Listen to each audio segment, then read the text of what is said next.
For years, composting was treated like a sacred gardening ritual. You collect scraps, layer greens and browns, turn the pile, monitor moisture, wait months, and hope you did everything right.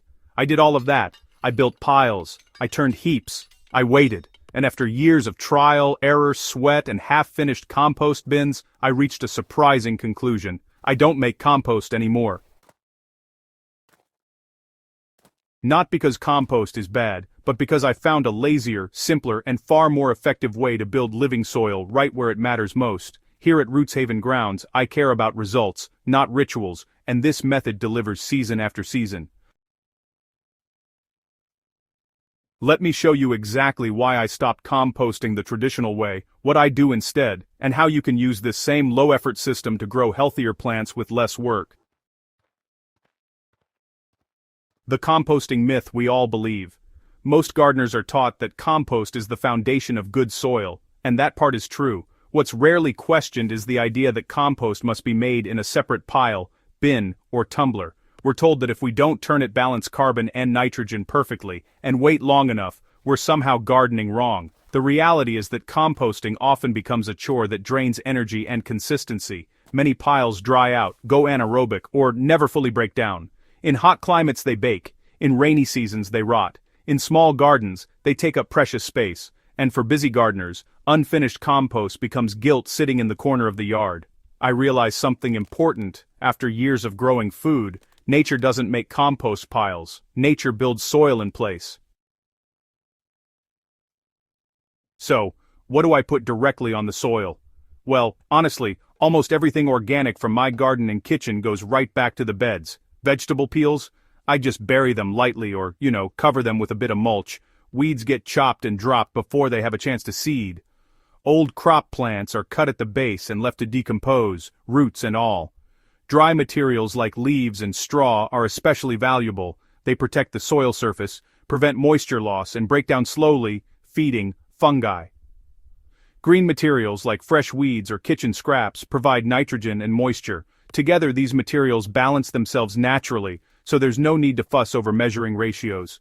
If something smells or attracts pests, it's usually just because it's uncovered. A simple layer of soil, leaves, or mulch solves that problem immediately. No turning, no waiting, no stress. One of the biggest advantages of this system is that there's no waiting period. Compost piles demand patience, but garden beds really don't. Nutrients are released gradually as materials decompose, syncing perfectly with plant needs. There's also no turning. Turning compost breaks fungal networks and releases stored carbon into the air. By leaving materials undisturbed on the soil surface, fungal hyphae flourish, which is especially important for long-term soil health and drought resistance. The garden becomes self-improving. Every season adds another layer of fertility instead of starting from scratch. What about pathogens and seeds? This is honestly one of the biggest fears gardeners have, and it's a fair concern. Hot composting kills weed seeds and pathogens, but in-place composting handles them differently. Weeds are managed by timing. If you chop them before flowering or seeding, they won't return. Even if a few seeds slip through, healthy mulched soil makes weeds easier to pull and, less aggressive. As for pathogens, healthy soil suppresses disease naturally. Diverse microbial life outcompetes harmful organisms. I've seen fewer soil-borne diseases since switching to this method, not more. The key is diversity and consistency, not sterilization. So, how does this method actually save time and energy? Well, I spend less time managing waste and, honestly, more time growing food. There's no hauling, no bins to clean, and no piles to revive after neglect. Every trip to the garden, feeds the soil automatically. This method is especially powerful for gardeners with limited time, aging bodies, or even large growing areas. It scales effortlessly. Whether you have one bed or an entire homestead, the system really does stay the same. And perhaps most importantly, it keeps you gardening. A lot of people quit composting because it just feels like work. This approach removes friction and builds habits that last. The results? There's something you can actually see. The proof is in the harvest. Plants grown in continuously fed soil show stronger root systems, better resilience to heat and drought, and more balanced growth. leaves are greener without excess softness, and fruits are more flavorful.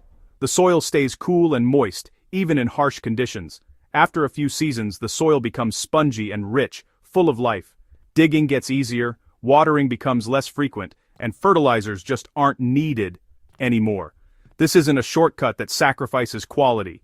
It's a long-term system that, compounds benefits over time. So, is compost ever useful?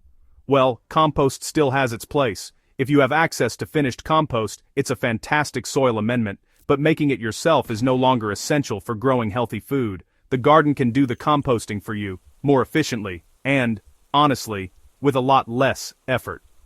By letting go of the idea that compost must be made separately, gardening becomes simpler, more intuitive, and far more enjoyable. There's a better way forward for lazy gardeners. At Rootshaven Grounds, I believe gardening should work with nature, not against your schedule. This lazy trick isn't about cutting corners, it's about aligning with how soil actually functions. If you've struggled with compost piles, felt guilty about kitchen scraps, or just want a simpler system that actually works, this method might change the way you garden forever, just like it changed mine. If you found this helpful, make sure to subscribe to Rootshaven Grounds for more practical, no-nonsense gardening wisdom. Share this article with a fellow gardener who's tired of turning compost piles, and let's grow better soil together, the lazy way.